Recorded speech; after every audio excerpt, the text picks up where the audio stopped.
Morning. এখন সকালবেলা ঘুম থেকে উঠে পড়েছি। উঠে আগে বাসি জামা কাপড়টা ছেড়ে হাত পাড়া ধুয়েই শাক নিয়ে বসে পড়েছি। শাকটা নিয়ে এসেছিলাম, শাকটা আজ খাবো কাল খাবো করে কাটাই হচ্ছে না, কাটার জন্য খাওয়া হচ্ছে না। ওই জন্য বলি না, আজকে শাকটা খেতেই হবে। আজকে যদি না শাকটা খাই, শাকটা শাক থাকবে না, শাকটা একদম অন্যরকম হয়ে যাবে। গুড মর্নিং বন্ধুরা, কেমন আছো তোমরা সবাই? আশা করছি তোমরা সকলেই খুব ভালো আছো, আমিও বেশ ভালো আছি। আজ হলো তোমার বৃহস্পতিবার। সকালবেলা ঘুম থেকে উঠেছি, উঠে আজকে পালং শাকটা সেদিনকে নিয়ে এসেছিলাম না, আর কড়াই আর হয়নি জানো তো। আর সেই জন্য সকালবেলা ঘুম থেকে উঠে আগে চা করে ফেলেছি। আজকে তুমি চা খাবি? বললো হ্যাঁ। তো আদা দিয়ে চা করলাম, চা করে খেলাম, খেয়ে পালং শাকটা কাটতে বসেছিলাম। পালং শাকটা কাটলাম, বেগুনটা এখানে ভাজা হচ্ছে এখন। আজকে পালং শাক একটু বড়ি দেবো বলে বড়ি বার করে রেখেছি। আর এখানে পালং শাকটাকে জলে একটু ভিজিয়ে রেখেছি। ভাতটাও হয়ে গেছে, আর দুটো ডিম সেদ্ধ বসিয়েছি। আর কালকে না চিংড়ি মাছ রুটি আছে, আর একটু লাউয়ের তরকারিও আছে। আর এখানে তোমার আটা মাখা আছে, ওর জন্য রুটি হবে। ওর জন্য টিফিনে কী করে দেবো সেটাই হচ্ছে ভাবনা চিন্তা। ভাবছি একটা বেগুন ভাজা দিয়ে দেবো, আর একটুখানি আলুর তরকারি করে দিই, নাহলে তো শাক পাতা নিয়ে যাবে না। আর ওদের তো নিরামিষ, ওই জন্য ভাবছি একটু আলু চচ্চড়ি আর বেগুন ভাজাটা করে দিই ওকে। তো চলো, সকালবেলা উঠে না হুড়োহুড়ি হয়ে যায়, কি ছেড়ে কোনটা ছেড়ে কোন কাজটা করবো। আর কি বলতো, একদম 5টা বাজে না আগে উঠে পড়তে হবে। এখন শীতকালে না 5টার সময় উঠতে পারছি না, অত কষ্ট হচ্ছে। রাত্রি 12:30 1টার সময় ভিডিও এডিট করে শুতে শুতে অনেকটা লেট হয়ে যাচ্ছে। তারপরে আবার এই ওঠা, আজকে আমার বৃহস্পতিবার পুজো আছে, কালকে আসার সময় ফুলও নিয়ে এসেছি। সমস্ত কিছু কাজ গুছিয়ে করে নিয়ে আসি, তারপরেও একা যেন ঠিক পেরে উঠি না এক এক সময়।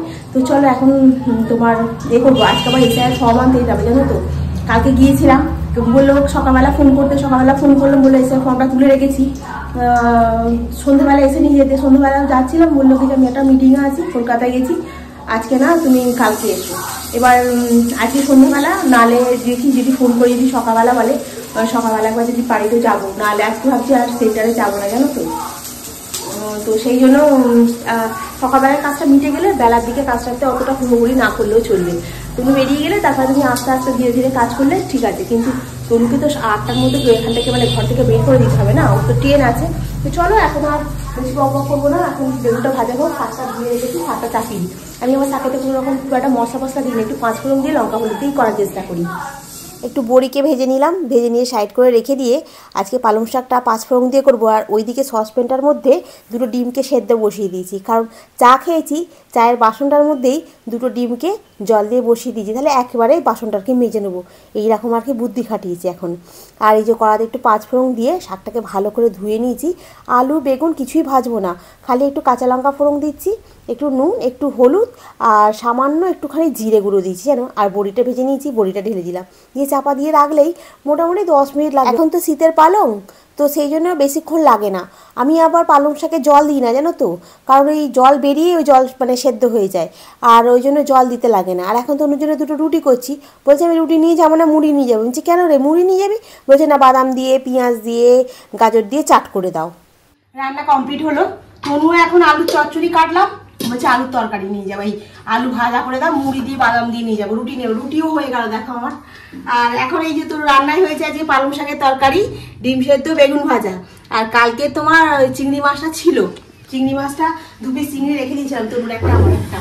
আর এই এখন তনুকে খাইয়ে আলুটা ভাজি, আবার আলু ভাজা বাদাম দিয়ে এই দিয়ে মুড়ি নিয়ে যাবো। তাই নিয়ে যা, মুড়ি ওখানে গুছিয়ে খেতে পারবি? ঠিক আছে তাই, চলো খাইয়ে দিই, বসে পড়ো। আগের ভিডিওতে পম্পা দিয়ে কমেন্ট করে বলেছিলে লেবুটাকে এইভাবে কাটবে, তাহলে কি হবে, রসটা খুব ভালো বেরোবে। আর মধ্যিখানে শিরাটা থাকলে রসটা বেরোতে চায় না। ঠিকই বলেছো গো, এইভাবে কাটতে না লেবুগুলো দেখো একদম নারকেলের মালার মতো সব রস বেরিয়ে গেছে নিগড়ে। আর বেশ একটা লেবুতে অনেকটাই রস হয়েছিল। Tasty tasty. ব্যাস, এই ঢোল কোম্পানি ওলটা করে নিয়েছিস, এটা কোনো মানায়? এটা সেলাই করে দেবো।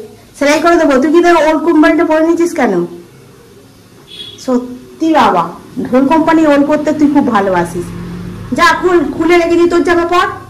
এটা মেসো থেকে কিনেছিলাম, জামাটা আমাকে পরলে একটুও মানায় না। ওকে সেলাই করে দেবো, ওকে বেশ ভালোই দেখাচ্ছে। হ্যাঁ, গেটে মানে আসতে, ঠিক আছে, সব উঠতে দেরি হয়ে যাবে, মানুষের আসতেও দেরি হবে। ঝাড় দেয়? হ্যাঁ, তারপরে তো তুই ঢুকতে পাবি।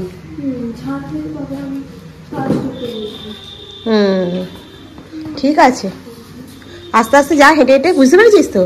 হ্যাঁ হ্যাঁ, ফোন করবি। হ্যাঁ, বেরিয়ে গেল। এখন এই ঘরে বিছানাটাকে একটু গুছিয়ে পরিষ্কার করে নিচ্ছি। যে চলো তোমাদের একটু কমেন্টটাকে পড়ে নিই। আগের ভিডিওতে কমেন্ট করেছিলে মিতা, মাম্পি, শারমিন, পম্পা, উর্মি আর ঈশিতা। পম্পা, কালকে তুমি বাজার থেকে চিংড়ি মাছ এনেছো, তো চিংড়ি মাছটা কী দিয়ে রান্না করবে, লাউ দিয়ে নাকি ফুলকপি দিয়ে, কমেন্টে জানিও কিন্তু। হ্যাঁ, আর এখন আমি বিছানাটাকে গুছিয়ে একটু পরিষ্কার করে নিচ্ছি। তনু সকালবেলা ঘুম থেকে উঠে একটু পড়ছিল, কারণ ওর তো এখনও ফাইনাল হয়নি না, ওটা তো এখন তো ইন্টার চলছে। ইন্টারটা কমপ্লিট হয়ে গেলে 1 বছর 3 মাস পরে তারপরে ওর ফাইনাল হবে, জানো তো। ফাইনালে পাস করতে পারলে তখন আর কোনো ভাবনা চিন্তা হবে না, ফাইনালটাই হচ্ছে তোমার মেন। আর এখন আমি এখানে একটু ঝাঁট দিয়ে পরিষ্কার করে নিচ্ছি। আজকে যেহেতু যাবো না, সেহেতু কী বলো তো, ঘর সংসারের কাজগুলো বেশ ভালোই লাগে করতে। আর আজকে বৃহস্পতিবার, ঝুল ঝাড়তে নেই, কিন্তু এই বাসন রাখার র্যাকটাকে সরিয়েছি, দেখি দেয়ালে এরম লম্বা হয়ে ঝুলছে। তো দেখে না আর থাকতে পারি না, জানো তো, যে এটা ঝুলবে কিরম বাজে দেখতে লাগে। ওই জন্য না, এখানে একটু ঝেড়ে দিই। কী বলো তো, বাড়িতে থাকলে না টুকটুক করে তোমার অনেক কাজও হয়, ঘরদোরগুলো একটু বেশ ভালো করে পরিষ্কারও করা যায়। আর বেরোলে কী হয় বলো তো, এই কাজগুলো হয় না, হুড়োহুড়ি করে কাজ করা যায় বলো না, উপর হয়ে যায়, ওই চলে যায়। আর সপ্তাহে একদিন ছুটি, রবিবার, তুমি কোনটা ছেড়ে কোনটা করবে? এদিক যাবে তো ওদিক অসুবিধা, ওদিক যাবে তো সেদিক অসুবিধা, কারণ তোমাকে তো একা হাতে সবটা করতে হবে না। বাসন মাজা, ঘর মাজা তো আছেই, তার সাথে তোমার বাজার, দোকান সব একা হাতে সামলাতে হয়। ওই জন্য না সবটা গুছিয়ে হয় না। এবারে স্নান টান করে চলে এসেছি আজকে। এখন হচ্ছে তোমার ঠাকুরের স্থানটা যে পরিষ্কার করে নেবো। আর এমনিতে যখন আমি এই সিংহাসনটা কিনতে গেছিলাম বা দোলাটা যখন কিনতে গেছিলাম না, তখন ওখানে যে দোকানদারটা আমাকে বলেছিল যে তুমি না 15 দিন ছাড়া একটু ভালো করে পরিষ্কার করে নেবে সিংহাসনটা, তাহলে দেখবে এই পালিশটা নষ্ট হবে না, খুব সুন্দর থাকবে। বৃহস্পতিবার ছাড়াও তুমি ঠাকুর তুলে ভালো করে পরিষ্কারও করতে পারবে না।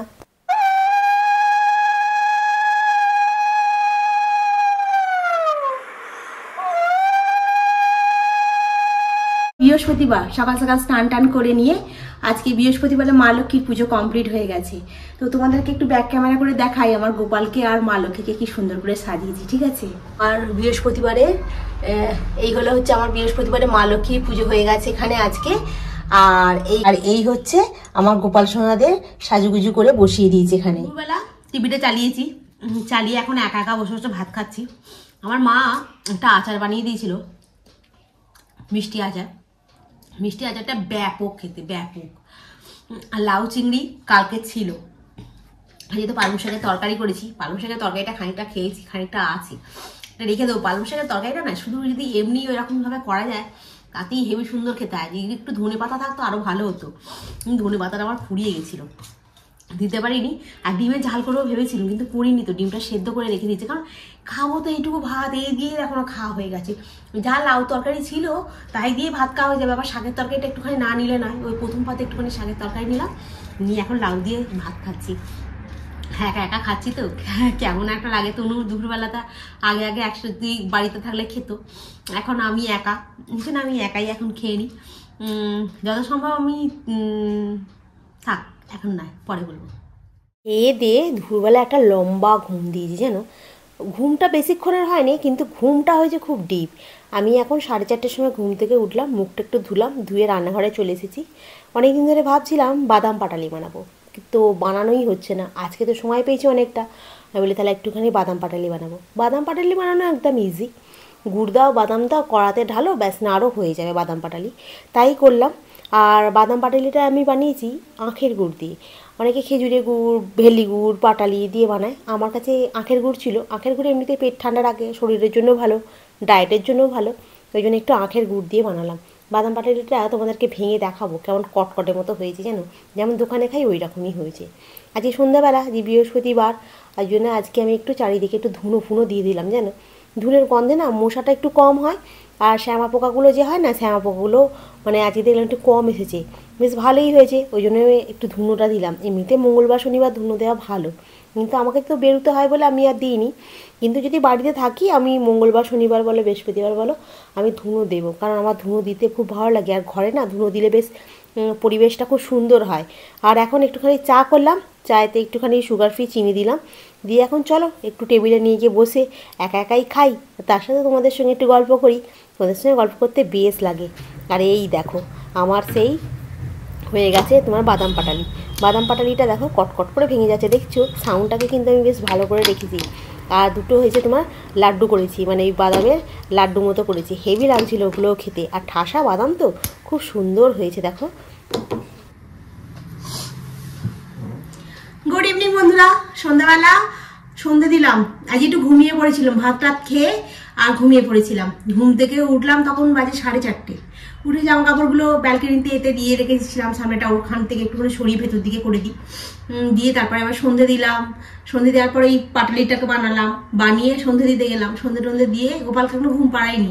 গোপালকে এই নিমকিগুলো নিয়ে এসে রাখি, সন্ধ্যেবেলা গোপালকে এরকম নিমকি দিই, দিয়ে তারপরে এখন ওই নিমকিগুলো গোপালের কাছ থেকে তুলে নিয়ে এলাম। জামা কাপড়টা যে ছেড়েছিলাম, দুপুরবেলা ভাত খেয়েছিলাম, ভাত খেয়ে জামা কাপড়টা ছেড়ে একটা হলুদ রঙের জামা পরেছি, তার উপরে এই হাউস কোটটা চাপিয়ে নিয়েছি। আমাদের আন্দুলের দিকে না খুব ভালো ঠান্ডা পড়ে গেছে, বেশ ভালো ঠান্ডা লাগছে। মানে ঘুম থেকে যখন দুপুরবেলা উঠছি, মানে বিকালবেলা উঠছি 4:30 তখন বাজে, তখন হেভি ঠান্ডা লাগছে।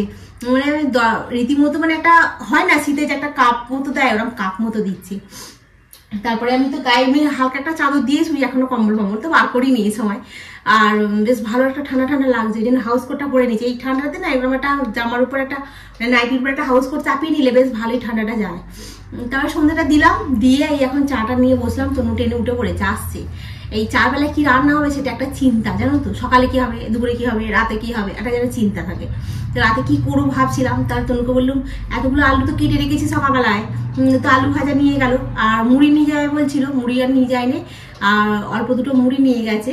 তো এবার দুটো রুটি নিয়ে যা, দুপুরবেলা দুটো রুটি গেলে তার পেটটা ভরে, মুড়িটা গেলে হবে না বলতে দুটো রুটি নিয়ে গেছিল। আর আমি টিফিনে মুড়িটা খেয়েছি। আর আসছে, আমি বললাম যে কি রান্না হবে রে, যে কি করে বলো তো, আজকে রোজ রোজ কি রান্না করবো, আজকে সোয়াবিন করবো। বলছে হ্যাঁ করো। তো দেখি একটুখানি সোয়াবিনকে গরম জলে একটু ভিজিয়ে দিয়ে ওই ছোটো ছোটো করে যে আলুগুলো কাটা আছে ওই একটু আদা রসুন সামান্য দিয়ে আর করে ফেলবো, জানো তো।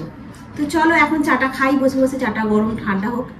আর খেতে খেতে ওই মোবাইলটা নেবো, নিয়ে একটুখানি বসে বসে দেখবো।